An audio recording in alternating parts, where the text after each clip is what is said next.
మాకు ఇల్లు రాలేదు చిన్న చిన్న కారణాలు. మీరు ఎవరు బాధపడకండి. మునుగోడు నియోజకవర్గంలో అర్హులైన పేదలందరికీ మీకు ఇల్లు ఇప్పించే బాధ్యత ప్రభుత్వం దృష్టికి తీసుకుపోయి ప్రభుత్వంతో కొట్లాడని సార్ మీకు ఇల్లు ఇప్పించే బాధ్యత నాదని చెప్తుంది.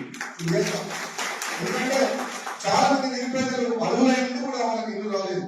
కాబట్టి వాళ్ళకి ఇవ్వాల్సిన బాధ్యత అధికారులుగా, శాసనసభ్యులుగా, శాసనమండలి సభ్యులుగా సత్యం గారు ఉన్నారు. ఇప్పుడు మాకు ఇప్పుడు పార్టీ మేమిద్దరం ఎమ్మెల్యేలు ముమ్మడుకు ఎమ్మెల్సీ ఇచ్చారు.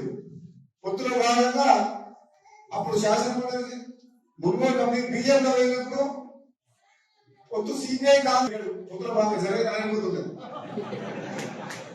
ఎమ్మెల్యే మున్గోడు అడిగిండు కాంగ్రెస్ పార్టీ ఇక్కడ క్యాబినెట్ ఎవరు లేరు కదా అని చెప్పేసి నేను ఇద్దామని డిసైడ్ చేసింది.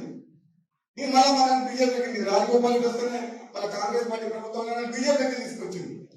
తీసుకొచ్చి ఎక్కడైనా పోటీ ఎలిమినేట్ చేస్తే మంత్రి పదవి